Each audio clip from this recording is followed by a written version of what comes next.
Do you have it posted anywhere? Let me try to share it again. That's oh, here it goes. Yeah, I got it. Do you see that? It says, "Is a mask necessary in the operating theater?" Yeah, hold on a second. Let me see if I can blow it up. I mean, we're live, but we're not live. I mean, we're quasi-live. We're quasi-live. We're trying to build the audience, but like I said, Facebook is being a dork. But either way, we'll have a cool recording. Whether we get a lot of live views, we can share it afterwards. Hold on a second. We'll just have to tell them you got to scooch in 5 minutes. Let me just blow this up so people could see it better. Let me get it more clear because I can share it. It's shared. Let me see if I can blow it up a little bit more. All right.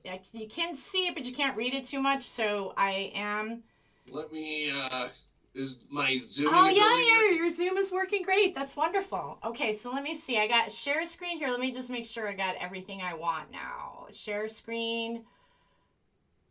And there you are by yourself. Okay.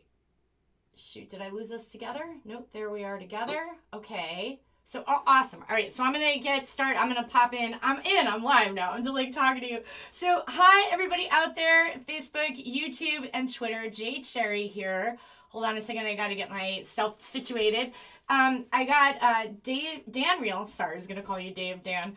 I got Dan Reale for Congress live with me today. I'm very excited to have him as a guest. Hey, Dan, how are you?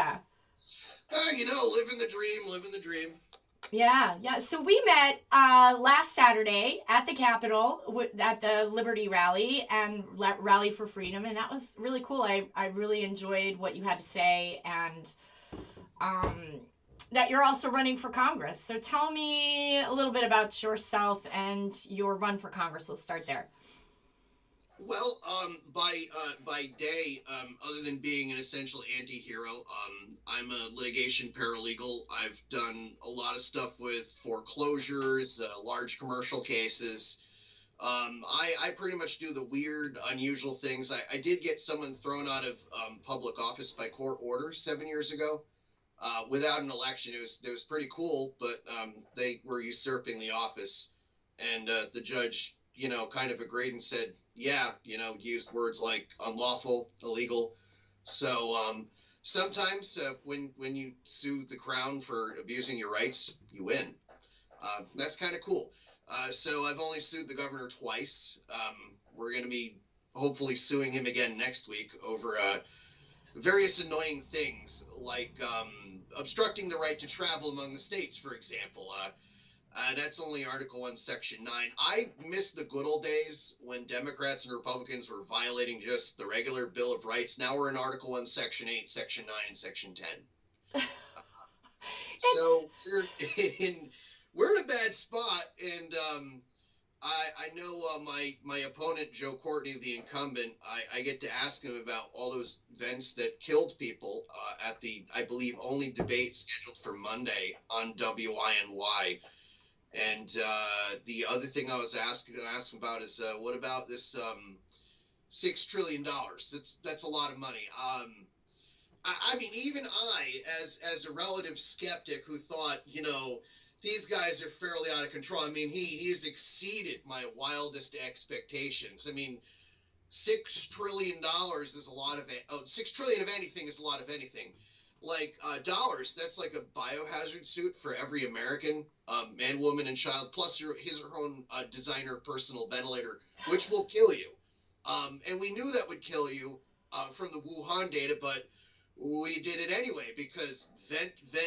We got to pound the table and scream about our vents because, and we got to do that while we send the COVID patients to the nursing home because, I mean, everyone likes to say, you're no doctor. I'm like, you're right. But even I know that sending people with a weird, novel, new disease to the nursing home is stupid. You don't need a medical degree to know that's stupid. Oh, my gosh. So, yeah, that's where we are. I'm really excited that you're going to have a debate with him. Tell me about that debate one more time. Just I want to say that out there for the audience. And will there be a way that we could watch it live in real time? Is this a radio? Where is this place? It's going to be on WIMY 1080 out of Putnam. I believe they have a live stream I do know we've had debates in the past. I'm usually the only guy debating him. So really, you've got like the typical Republican that they put up, which kind of does the whole like, you know, I'm for national defense and I'm fiscally conservative, and they're really not. And then occasionally they'll run a guy that's not actually for the Second Amendment, and I'll get the CCDL endorsement because I don't believe in any gun control. It's all safety theater, kind of like, you know, we're doing now. Safety theater. I like that term. Yeah, safety theater. It's definitely out of hand. I mean, it's no different than what we were doing with like 9/11. I mean that was a big pile of fun because I remember my brother was in diapers. I'm the oldest of 8, but one of my brothers was in diapers around that time, where we just figured, you know, we'll go after Iraq because, you know, it had nothing to do with Al Qaeda. And Joe Courtney was like, elect me, I'll end these wars. And he managed to send him over to Afghanistan twice. Like, it's been a long time to be, you know, I'm going to end this war thing. I remember a few years ago, I pointed out, I'm like, why in the heck are we guarding poppy fields? And he's like, I was over in Afghanistan. I didn't see that. And I'm thinking, no, it was only on the cover of Time magazine. You know, we're protecting warlords, guarding poppy fields, and it degenerated into such absurdity that before he died, John McCain was like, so we can't bomb Al Qaeda. And it's like, what are we doing? Like, this is crazyville. It's kind of like all these glass barriers with COVID.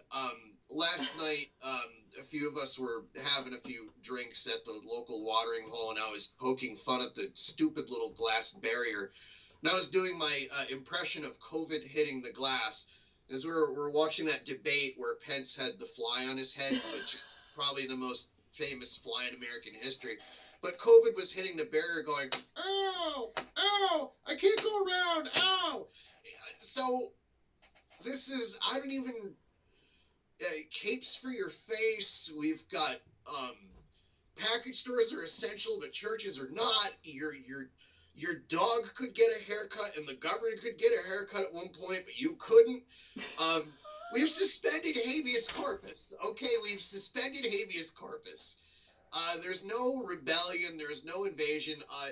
I'm sure you got, I sent you a picture of my notes on my wall before this. I texted you. I mean, that was just like all the notes we needed to argue the Murphy injunction. And the judge was kind of like, I can't even keep up with these executive orders. There are just so many of them. Tell me about that for the folks that are popping on that may not have heard about that. Because people, you know, and I just want to say this real quick too. People need to hear about the lawsuits that are happening in Connecticut. And also we need some motivation. Like Michigan Supreme Court just knocked out Governor Whitmer's executive orders. Full on. Unilateral decision, no dissenters at all, period. So it's really exciting to hear about cases and legal stuff happening with Governor Lamont. And you've done quite a bit of stuff there. So tell me about this Murphy case a bit for folks who, because the media is dysfunctional. You wouldn't even know hardly anything is happening lawsuit-wise, maybe a blurb here or there. There's a reason for that. And the reason is the media is clearly in the vaccine and fear pandering business. I mean, they make money only if people buy the products of fear. And just to kind of segue into this a little bit, one of the classic questions I got was, why aren't the big law firms picking up and taking these cases and fighting for the big guy? And I'm like, the reason is, and if you pay attention to any of the big ones, and they have like a lot of good free seminars that I've thoroughly enjoyed. You know, but there's a lot of the big ones in multi-cities. I mean, they're making money telling the local yokels, here's how you enforce all this stuff. And actually, a free seminar? What? A free seminar? I'm so curious about this. Law firms make awesome. Money, consulting people. So just my town, for one example, Plainfield, I did a FOIA request to try to get, you know, all the legal hours to explain how in the heck did you guys, you know, explain how to enforce all the executive orders, because this is just turning into like selective enforcement central. it's the Stanford prison experiment is what it is. And for those who don't know, that was an experiment where everyone got to pretend to be either guards or inmates, and they had to shut it down because people were getting hurt, kind of like now. So the Murphy suit, we filed a lawsuit to end the Stanford prison experiment. We didn't initially win the injunction, but reconsideration is pending. And in part, it's because of new decisions that are popping up, like the one in Pennsylvania. That was Butler versus Wolf. 4 counties also sued the governor. So it wasn't just businesses and people. It was 4 counties of the state said, this is ridiculous. Yeah. So I know that went, that decision was the 66 pages of, yeah, that's why we have a constitution. So in the Murphy case, there's me, I'm a plaintiff. I'm a plaintiff because, you know, I've got, my kids live 1,600 miles away in one of the bad boy states, you know, where you got to isolate and all that other fun stuff and the fine. I'm suing because I'm a candidate for office. I can't organize, but Democrats can riot on the highway. You know, the executive orders were such at one time where I couldn't, go up the road and visit my parents under executive order. Of course I did, because screw Lamont, you know, I mean, come down here, come and get me. But that my parents' house, they woke up in violation of executive order 7N because 6 people lived there. So the other thing we were suing about was unequal treatment under the law, which, you know, we can't protest without threat of a fine, but the Democrats can, I don't know, riot on the highway, which would get you and I shot. As we would deserve it for rioting on the highway. By the way, if they're worried about fires out west, we just formulated a great hypothetical plan to create a fire break. Just put a bunch of statues of dead white people out. The hippies will knock them down. It's a natural fire break, you know, and tell the unions to, you know, get out there and do it before somebody else does it. On an unrelated note. So the other thing we have going on with the Murphy case is one of the plaintiffs is the captain of a registered vessel, who the governor ordered you can't leave port, and now is restricting the number of passengers the good captain can bring out, you know, for travel in international waters and among the several states. Wow. That's only commerce. It's not a big deal. Not even Abraham Lincoln was allowed to do that in the Civil War. Like, even the Supreme Court told Abraham Lincoln, no, you can't do that. But we have a governor doing that, and that's a blockade. That is an act of war. That's kind of a no-no. Another thing that we did, you know, we kind of backed off on these 2 counts, like they pertain to the unlawful interstate compact. The good news is we found out a way, you know, to go ahead and make that dog hunt. So next week we're going to hopefully materialize that. So the governor got together with New York and other states, and he basically said, we're a thing. We're going to coordinate domestic policy. We're going to restrict travel among other people among the United States. And it's kind of like, wait a minute, this is a little seditious. Like, you're forming your own government within the United States is what you're doing. And you're committing public money, and you're spending public money to do it. And in addition to spending and committing public money to do it, you're doing stuff that the legislature never allowed you to do. You're doing stuff Congress never gave you permission to do, which they have to under Article 1, Section 8 and 10 and 9 to, you know, do the sort of things they have.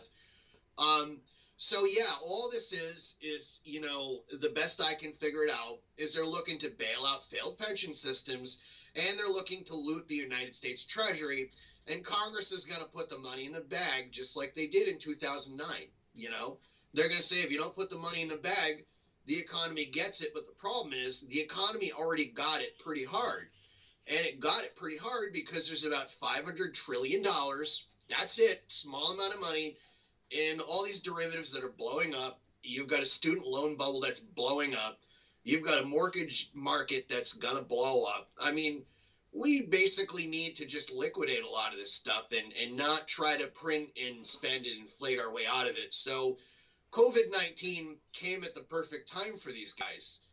And the jobs numbers were down back in March. I mean, they were going toward greatest depression levels anyway. It's interesting because I was watching an interview that Hank Paulson, he's the former Secretary of the Treasury, he did. He had indicated like that he was horrified that we did the 2009 bailouts, and But then he was kind of like, as I thought at the time, he's like, but we made the problem bigger. And I'm like, oh, I'm so shocked. How did you arrive at that conclusion? I mean, who knew that moral hazard would make this, really out of control problem a much bigger problem?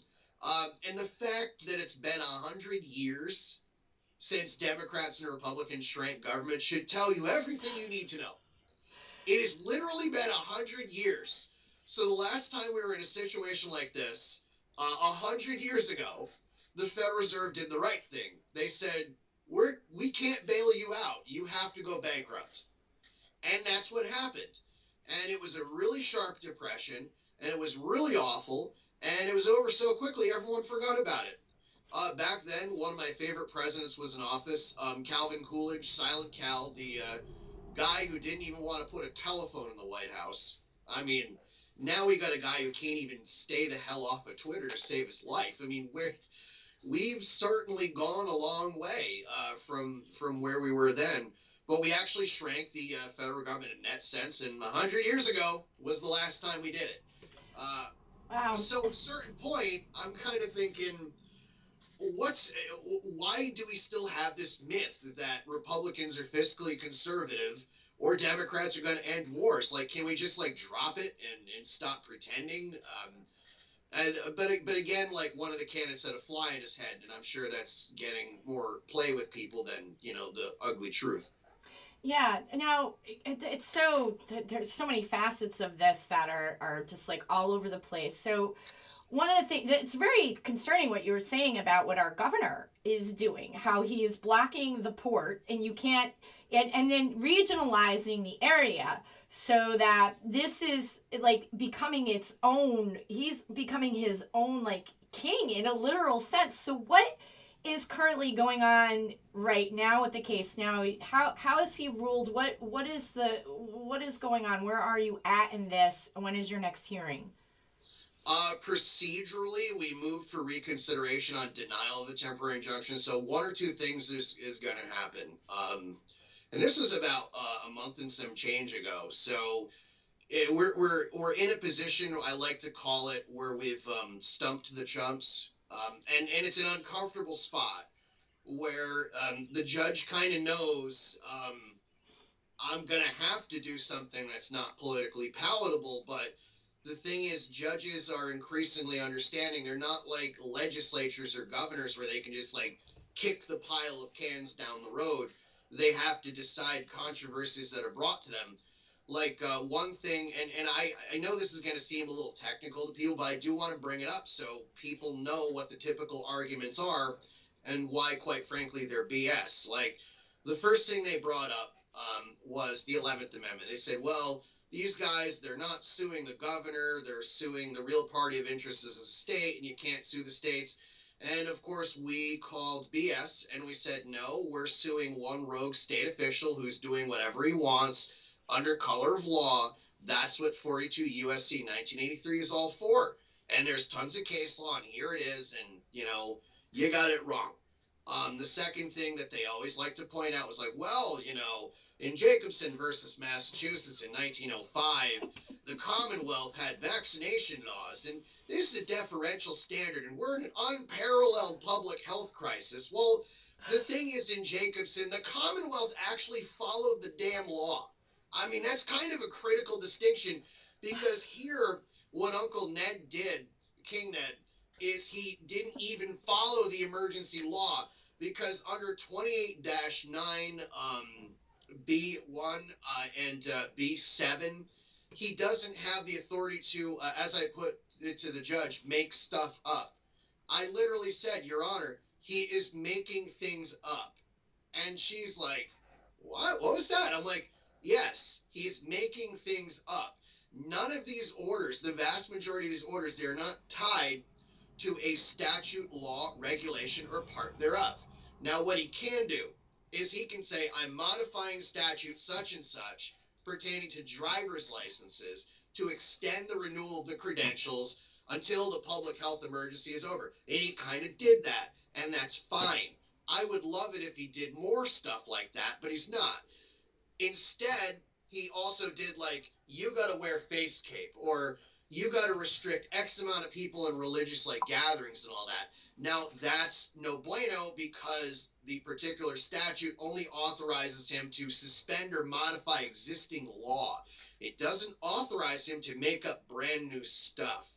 That's kind of the problem here, because you've got a governor that said, oh yeah, habeas corpus is suspended. That's, yeah, we're... This is absolutely just insane, and it just boggles They've never my done mind. this for polio. I mean, polio killed children. I mean, it wasn't like the Japanese bombed Pearl Harbor and we went, I know, let's send everyone a check. You know, that'll show the Japanese we mean serious business. And when World War II started, we basically, all Americans were like, I'm going to loan the government money. It wasn't like, give me a stimulus check. What we have is governors and a Congress that are live action role playing as America's greatest generation, and it sucks.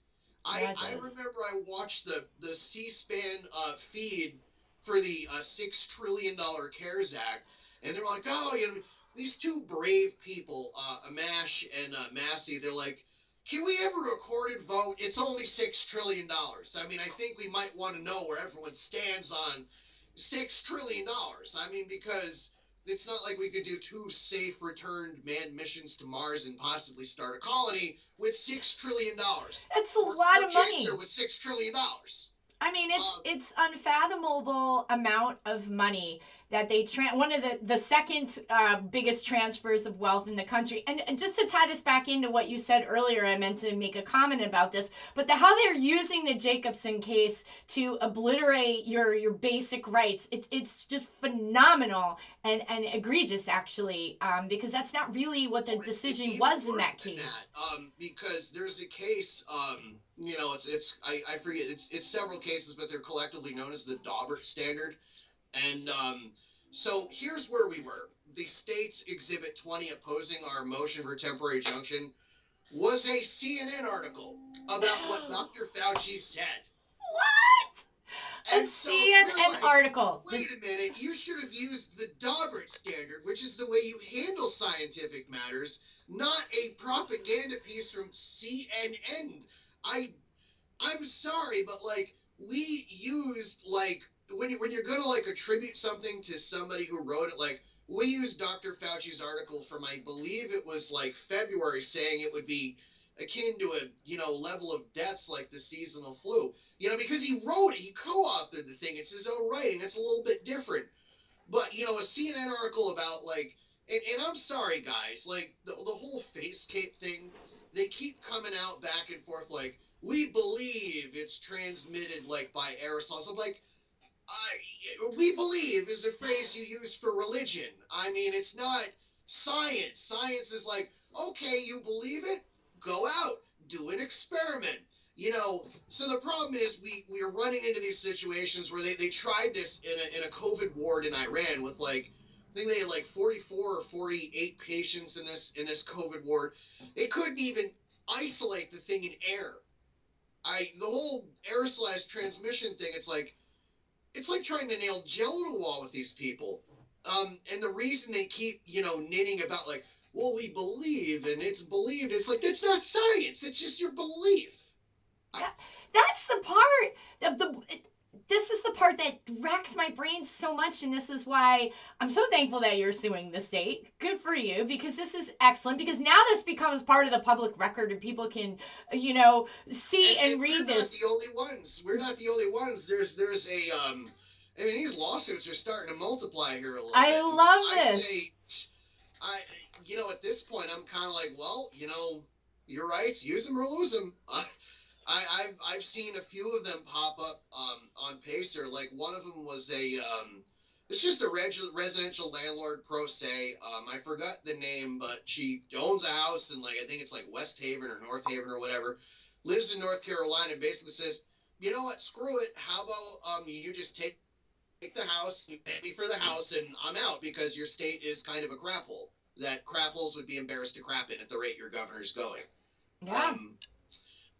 So yeah, it's You're seeing a lot of that. I know there's a school mask lawsuit that started. Yes, absolutely. That's I know proceeding. there's several landlord suits that have started. I mean, that's only Article 1, Section 10. You can't impair the obligation of contracts. There are so many things. Like the governor's claim the unilateral ability to modify HIPAA, for example. I mean, it's only federal law, but what the hell do I know? So there's all sorts of things that are going sideways. The court system's a mess. The state court system is dragged and crawled. So I know a lot of people that are like looking to look important in the beginning. What they were doing is they were filing it in state court to basically say, look at me, I did something. But they knew it would die a slow procedural death. And that's why I've been in federal court, because we knew at least we could start getting some traction. So, but that's the thing. Like people, they're afraid to go first, and they ought not to be. yeah. Actually, I think if they want to be motivated by fear, they should be, fearful of not going first or like not doing something soon enough. I know a lot of people like to, oh, by the way, we did. I don't know if anybody heard about or you heard about this, but we did sue the Democratic Party of Connecticut and the Democratic National Committee. You did? No, I did not know about this. Do tell.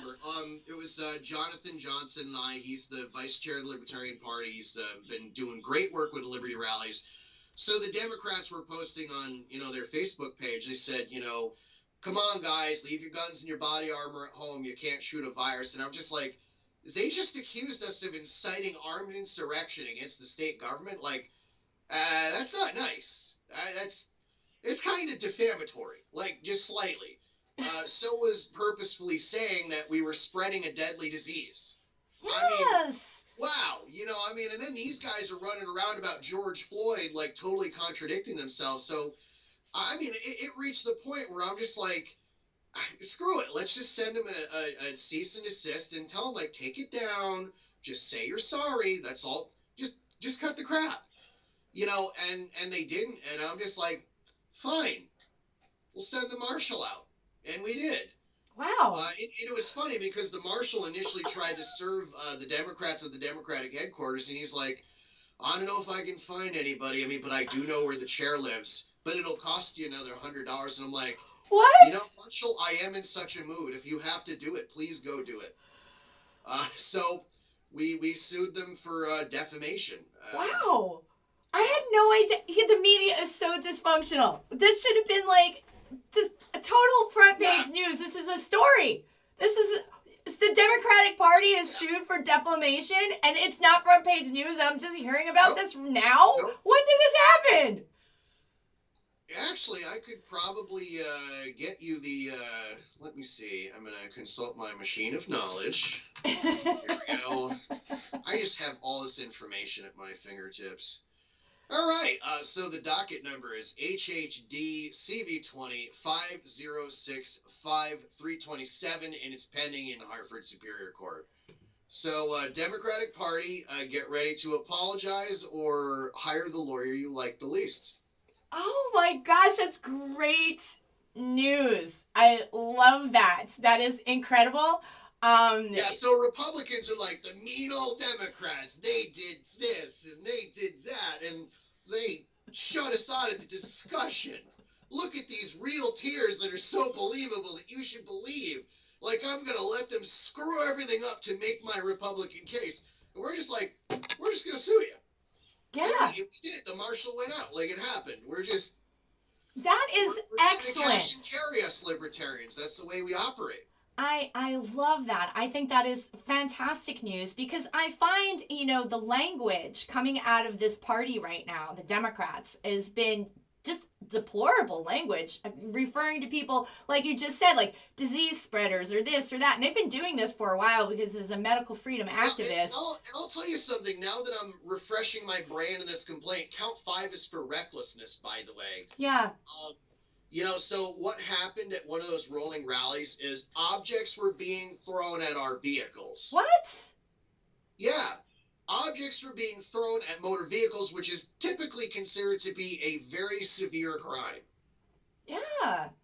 Wow. Okay, so let me read paragraph 7 of count 5. It said, the defendants engaged in their conduct complained of, knowing that they were doing so in a climate of great division and fear, and in an age where many people online as their receptive audience had threatened physical violence, such as those expressing a desire to punch people in the face for not wearing masks. Oh. Just to illustrate like the gravity, because you probably remember when this all started getting all rocking and rolling here, is there like people would post things like, I see someone and they're not wearing a mask, I'm gonna bop them in the fucking snout. You know, I can't, you know, this is where we are. I mean, apology for the language there for a bit, but it's a bit Looney Tunes. It's scary. It's throwing scary. stuff at people and hitting stuff and wrecking property. I mean, it's not, you know. By the way, one of the recent ironies I viewed, I forgot where it was. I was driving by. It was under a bridge, and it was graffiti. But the graffiti was it literally said "Be kind." Spray painted on a bridge, "Be kind." I'm like, okay. I'm sure there's a deeper meaning here. I don't know what it is, but I'm also confused for some reason. So.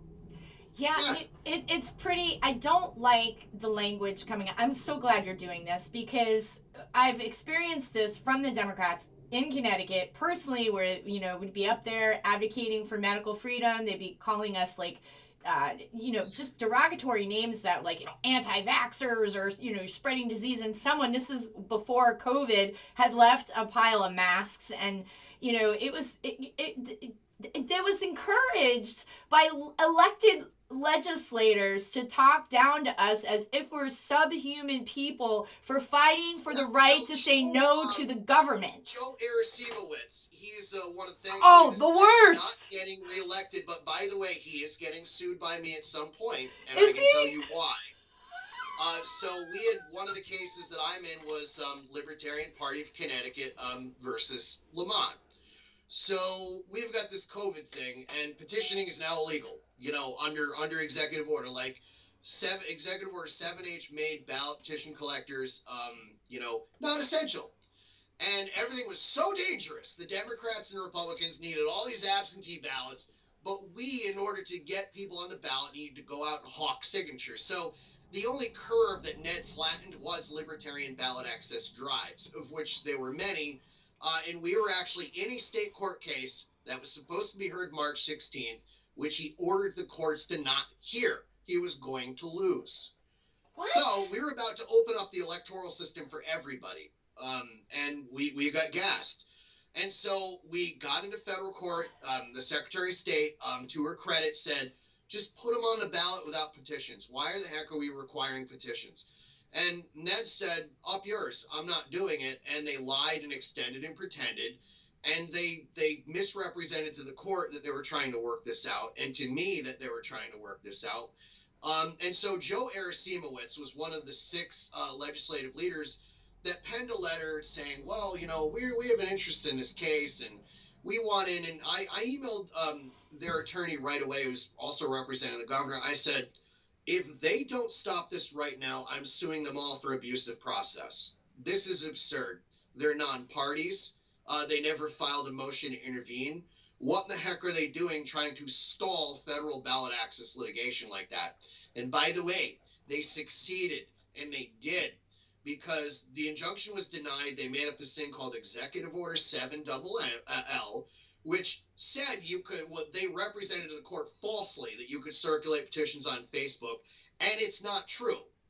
And so now we ended up, the judge initially bought it, so we had to appeal to the Second Circuit, and of course, the case is probably mooted now, because the ballots started being printed September 15th. They were released into the wild about 6 days ago. Good. So this is the thing. They always do this with ballot access laws. They'll extend and pretend and extend until the point where they go, too sorry, bad. too late. You know, we got to reprogram all the machines, you know, for the deaf and the blind. So we're disabled by the Americans with Disabilities Act. The ADA is frequently used to disable our efforts to, you know, so Joe Arasimowicz is a piece of garbage, to be quite frank with you. As I think one of his remarks as to one of our protests was, I hope they all get COVID. Yeah. What a guy. What a guy. And yeah. I'm looking forward to him explaining that at his deposition. Yeah. Oh my God, good for you. The things that he is posted publicly is it been mind blowing. Like, how is it that I'm so glad you're doing this. This is great news. I had no idea that you were, suing him, and he deserved. I can't even get his name right. Cesowicz, right? Whatever. Yeah, Caesar. His deposition's going to be Funowich. Yeah, right. And he's the speaker. No, he's not the speaker. He's majority. Wait, he's a leader. I think he's the majority leader. Right? He's majority leader, but he's in not the House. Yes. And then there's Looney, Martin Looney. I mean, that's, with a name like that, his ideas are Looney. I remember, some of these guys, it's just, you go in, you just kind of, I remember Kim Jong-tong was in for one of the hearings I testified against for gun control. I looked at him and I looked at all of them. I said, these Newtown gun laws didn't save a single life. They just basically were there to make you feel safe. They didn't help anybody. Yeah. The guy walked out for some reason. I don't understand. Maybe it was, so this is the thing. Like, at a certain point, all the gun control, just like all the safety theory, it's never, ever going to be enough. Ever. Wow. I mean, so we libertarians were kind of just like, hey, A, we're the adult in the room, and B, we're saying, like, this cannot last. This does not end well. I know a lot of the reason that people are voting for Trump is because they don't like Biden. I get it. I totally understand. There's a lot of things not to like about Biden, like supporting the Patriot Act that Trump renewed. I really don't like that about Biden at all. There's a lot of things that, people don't like about Trump. I mean, and they think I need to support Biden to deal with Trump. And at a certain point, everybody always says, I mean, last night I was just kind of sitting back and I'm thinking, you know what? There are a lot of Americans that are afraid somebody's actually going to win this presidential election. It could be horrible. I mean, maybe we could just, like, at the rate this nonsense goes, can we, like, just not have a president for, like, 4 years and go out and find ourselves again and just, be alone for a while? So this is what people, they have these illusions like this is helping them. And they don't realize that while they're, so afraid of what they perceive to be the greater of two evils, the result is evil. I mean, we didn't just get here overnight.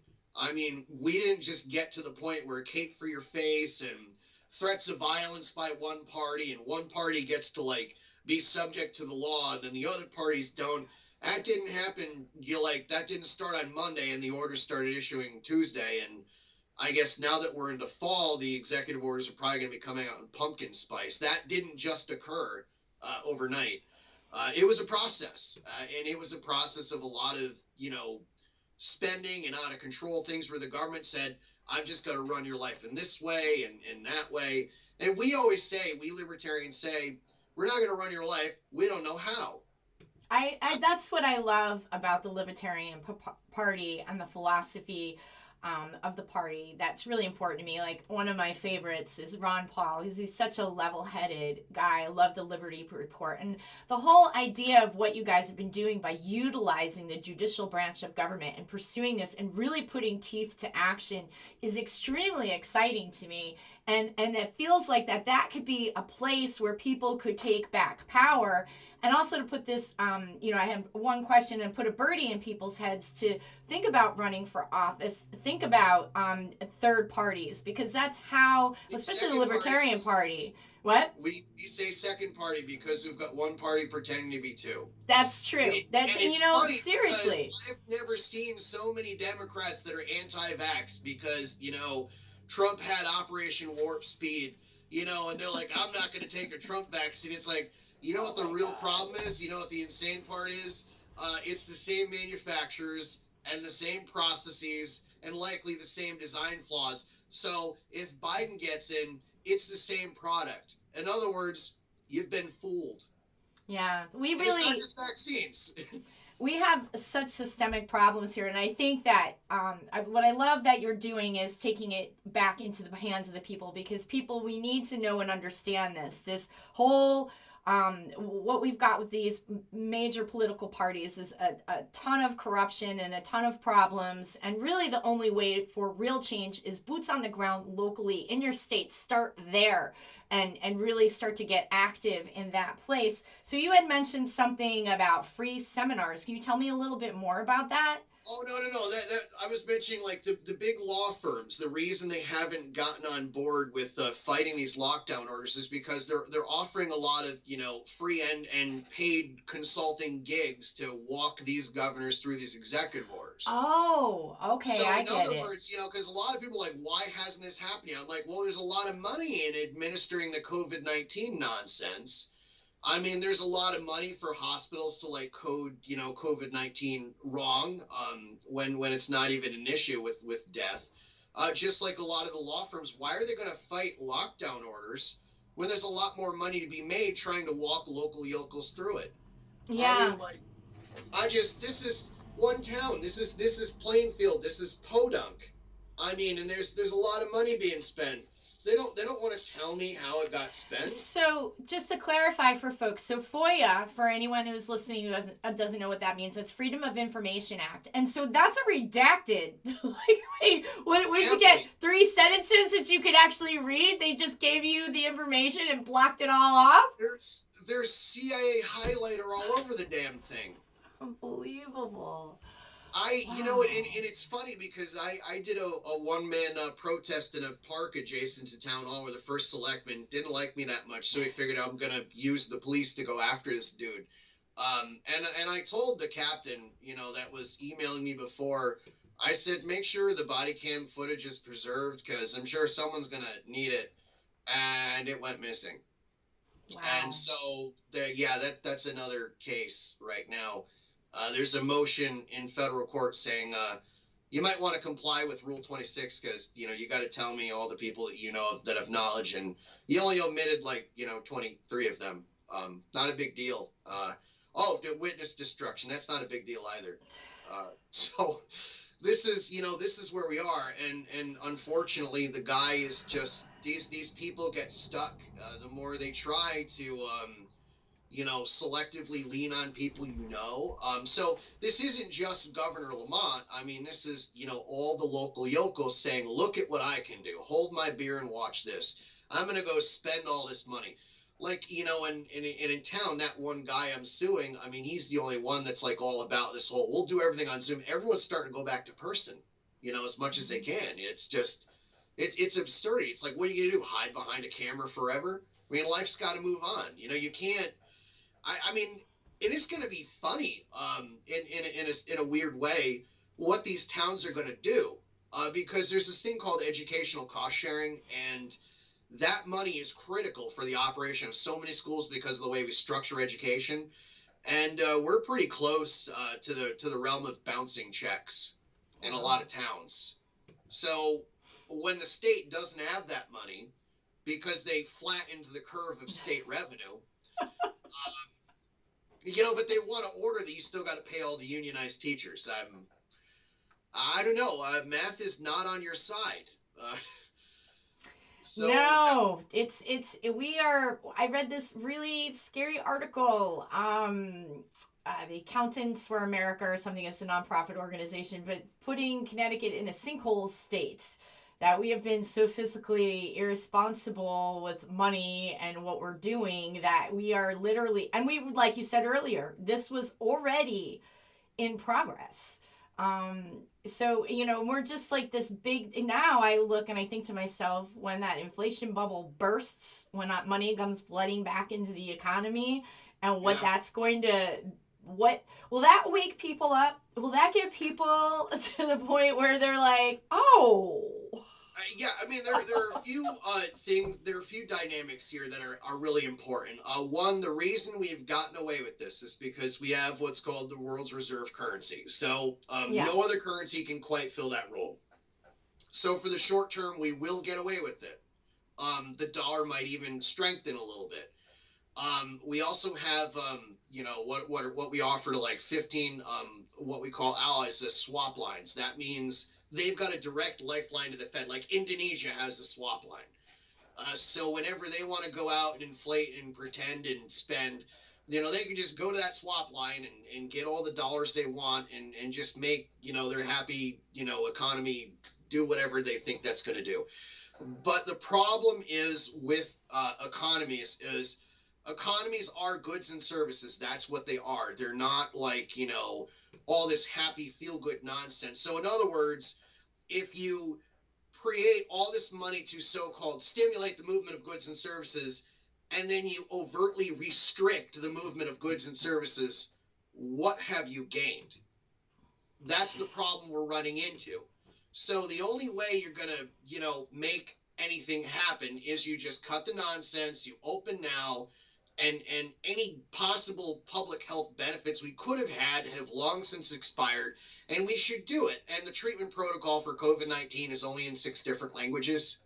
And it's funny because a lot of people, if Trump got COVID-19, say on day 5 of the, I think, what are we on, day like 206 or 7 of this 50-day lockdown? So if he got it on, say, like day 5, they would have jammed a vent down his throat, which would have made the inflammation worse. B, they would have never used steroids for him or vitamin D or zinc, and he would have died. And the standard of care for COVID-19, everybody's like, look at all the people that died. It's like, your standard of care is stay home and die. Why?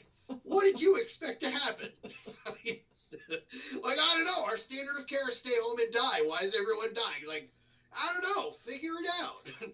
But you're not a doctor. It's like your standard of care is stay home and die. You don't need to be a doctor to figure this out.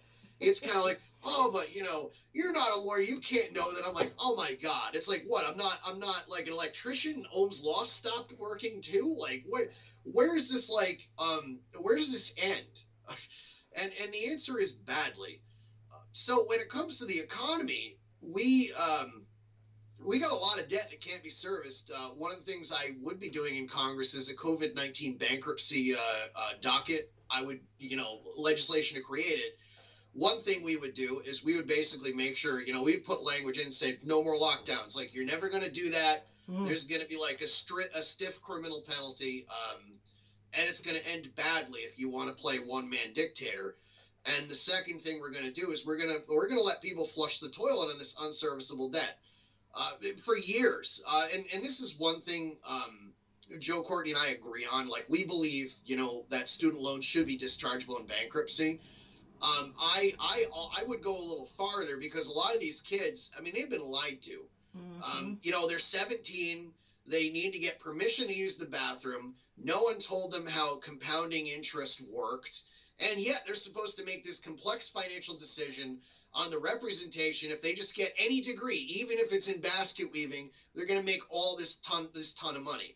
And then they're sitting there years later, they're like, but I got my degree in Zimbabwean basket weaving with a minor in women's studies, and nobody wants to hire me. How did that happen? I was told if I got a degree, I would be automatically more hireable. And the thing that I've always pointed out every time it comes up, especially in these debates, is I'm like, look, the way to become a number 1 student lender is to wire the money in 24 hours. That's like, you got to do that, but first and foremost.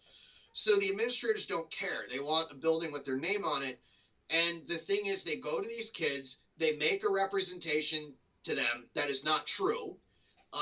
The students rely on that representation, and they do so to their detriment. That's fraud.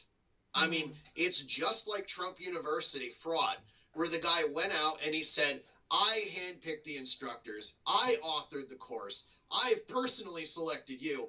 By the way, the guy that ran it, I believe either he was or he still is a manager of a Wendy's. So a lot of people like to look at Trump University and be like, oh, there's nothing wrong. I'm like, there was a lot wrong with that. That's just another example of fraud. And it's no different than your average university, which is the crazy part. It's kind of like everyone thinks everybody should be going to college. That's kind of like saying everyone gets to play on the NBA, even midgets. I'm sorry, but some people should not be playing on the NBA, because if everybody got to play on the NBA, basketball would suck, wouldn't it? So college is for people that need like the extra training for which it would benefit. I mean, Nothing wrong with learning how to weld. We kind of need welders. But what we've done is we've guaranteed a loan for anybody, regardless of the ability to pay. Like, could you imagine walking into a bank and, asking the manager, like, can I get a loan? It's like, oh, you look kind of young. How old you are? 16, 17. I'm going to be 18 soon. Kind of rolls his eyes at you and says, how much you want to borrow again? Maybe $60,000, give or take a few. And he's like, got any assets?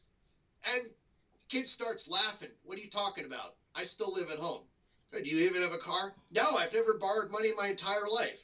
So you have no credit history, no asset, no ability to repay the loan. And he's like, speaking of which, when do you plan on making payments on this loan? Maybe in about 5 years, unless I want to get a master's degree and defer my adulthood for another additional 3 or 4 years. Normally, the bank manager would laugh at you. And then not only would he laugh at you, he'd take a bottle of scotch out of his desk and he'd line up all the other tellers, like, hold on, hang out till lunch break.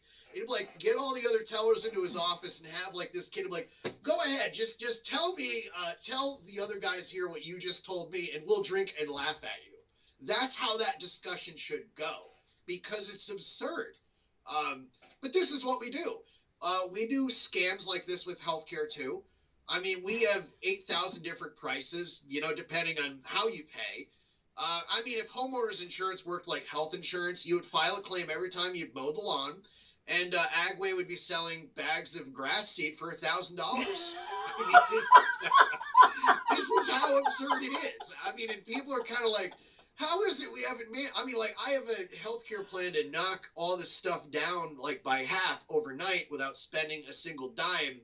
And all it requires is you just require the price to be published up front. And I don't care what else you do. If you don't do that, the problem will never solve.